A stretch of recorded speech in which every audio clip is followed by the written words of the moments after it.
আৰু এটা হাতত ন হাতখন দুখা ভাল কৰে দেখাতো হেল্ল' এভৰিৱান, আজি মেকআপ আৰ্টিষ্টৰ পৰা মই ডাইৰেক্টলি মেহেন্দি আৰ্টিষ্ট হৈ গ'লোঁ। মানে কালি মোৰ এজনী বান্ধৱীৰ দাদাৰ ৰিং চেৰিমনি আছে, তাতে যিহেতু যাম মেহেন্দি আঁকিলোঁ সকলোৱে আমি একেলগে। আৰু এয়া ধৰিছোঁ ময়ো এতিয়া মেহেন্দি আঁকিবৰ কাৰণে। যিহেতু বিয়া ফিল ন, তেতিয়াহ'লে ছোৱালীবোৰে মেহেন্দি নাকিনো কেনেকৈ হ'ব বাৰু কওকচোন। আৰু মই নাজানো বাৰু আঁকিবৰ কাৰণে।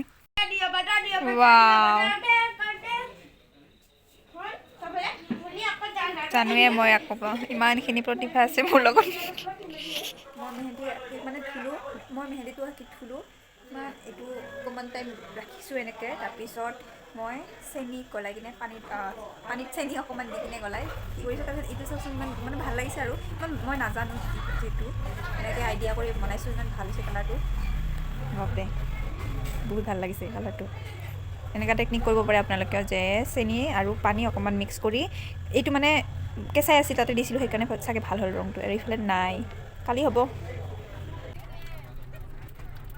আৰু একো ভিডিঅ' কৰি থকা নহ'ল, ৰাতি মই দেৰিকৈ গৈছোঁ। আৰু এতিয়া পটাপট ওলাই কিনে ৰেডি হয় এতিয়া আহিলোঁ বাছত একদম বাছৰ পৰা ষ্টাৰ্ট কৰিছোঁ ভিডিঅ'টো। আৰু এয়া দেখাই আছোঁ যে এইটো ৰাস্তা বহুত মানে ভাল লাগে, মিনি শ্বিলং বুলি কোৱা আমাৰ বঙাইগাঁৱৰ ফেমাছ মিনি শ্বিলং যিটো জেগা, এইটো জেগাৰে আমি গৈ আছোঁ। ইয়াত আহিলে অকণমান শ্বিলং অনুভৱটো হয়। ওপৰত ৰাস্তাটো ওখ আৰু এইটো তলত ইমান। পিকনিক ছিজনত ইয়াতে পিকনিক খোৱা হয়। আৰু ইফালে এটা জেগা আছে, সেইটো ভালকৈ দেখাব নোৱাৰিলোঁ, এইটো ফুৰা জেগা হয়। ভিডিঅ'টো কইনাঘৰৰ পৰা আৰম্ভ কৰিব, মানে কইনাঘৰৰ ৰাস্তাৰ পৰা। এয়া কইনাৰ ঘৰ আৰু আমি আছোঁ ইয়াতে ৰাস্তাত। আৰু বাকীখিনিতো দেখুৱাই আছোঁ। এয়া কইনাৰ সৰু ভাই আৰু দৰাকক বৰোৱাৰ পিছত কিবা দাবী কৰিছে। আমাৰ ইয়াতে এনেকুৱা নিয়ম নাই বাৰু, কিন্তু ইহঁতৰ তাতে চাগে আছে, নাজানো কেনেকুৱা, মানে মই ভালকৈ গম নাপাওঁ, দূৰত আছোঁ তো শুনাও পোৱা নাই কি কৈ আছে। আৰু আমি ভিতৰলৈ সোমাই গ'লোঁ, মানে কইনাহঁতৰ চোতালত। আৰু কইনাহঁতৰ চোতালত যিহেতু বেছি জেগা নাই, ডাইৰেক্ট আমি ৰুমৰ ভিতৰত গ'লোঁ আৰু জনহাত কৰিবৰ কাৰণে এতিয়া আমি সোমালোঁ। তাৰপিছত এয়া হ'ল কইনা, মানে বৌ, এতিয়াৰ পৰা বৌ হ'ব। আৰু এয়া জনহাতত মানে কইনালৈ লৈ অহা বস্তুখিনি দি দিয়ে, এনেকৈ কাপোৰ চাপোৰ কি লৈ আহিছে, সোণৰ অলংকাৰবোৰ এনেকৈ দিলে। আৰু শ্বৰ্টকাট নিয়মবোৰ কৰিছে, যিহেতু আমি অকণমান দূৰৰ হয় সেইবাবে।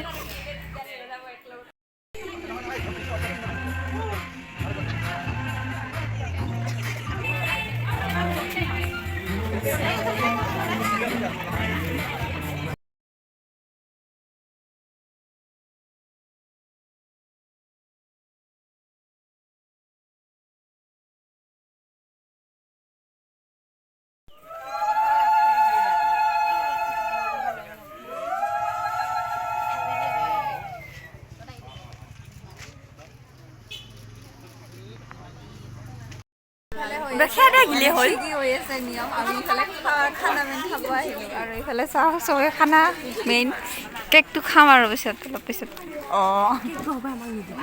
নিদিব আমি চাহ খাম, পুৰি খাম। মানে আমাৰ মেইন পুৰি, গাঁৱলীয়া ভাষাত ক'লে পুৰি, নাৰিকল মিস্তি, পূজা বুন্দিয়া। এতিয়া নিয়ম ৰিং চেৰিমনিৰ এতিয়া আমিতো ৰিং চেৰিমনি নকওঁ, আমি পাণ চিনি বুলি পুৰি, তাৰপিছত ভুজিয়া বুন্দিয়া, নাৰিকল আৰু মিঠাই। ফটোশ্বুট চলি আছে। কিবা ক'ব আপুনি? আপুনি কিবা ক'ব? বহুত বেয়া দুখ লাগি আছে দাদা, আজি বহুত দুখ।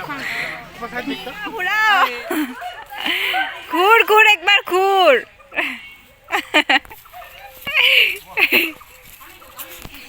কিবা এটা ভাল লাগিছে এনেকা জেগা, আমাৰ এইখিনিতো নাই এনেকা জেগা, মানে কি ক'ম আৰু বা এইখিনি জেগা বেছি গল্প কৰি আছে। খানা খোৱাইয়ে গল্প কৰি আছে পুৰাই, কি দিব কি নিদিব কিজানি।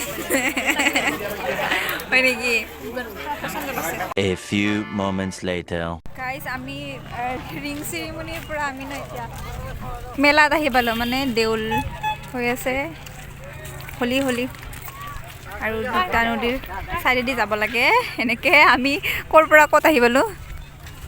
বলক ভিতৰত যাই কিনে দেখুৱাই আছোঁ কেনেকুৱা হয়। মই ফাৰ্ষ্ট টাইম হৈছোঁ ইয়াতে আজি। আমি মন্দিৰৰ ভিতৰত সোমালোঁ আৰু এতিয়া মানুহ নাই বহুত, কাৰণ ইয়াতে আবেলি হ'ল আৰু ইয়াতে প্ৰসাদ বিতৰণ কৰি আছে এইটো হ'ল মন্দিৰ মানে ইয়াতে গোসাঁইটো আৰু এইটো হ'ল মন্দিৰ আমি ভিতৰত নাযাওঁ এতিয়া ভাত চাত খাই কিনে আহিলোঁ সেইটো কাৰণে আৰু ইয়াতে প্ৰসাদ দি আছে প্ৰসাদ খাম আৰু ইয়াত দেখিব পাৰে মন্দিৰৰ ভিতৰত জেগাখিনি প্ৰসাদ ল'লোঁ আৰু ইয়াতে মেলা চলি আছে এইখন হ'ল মেলা আৰু ইয়াৰ ভিতৰত সোমাওঁ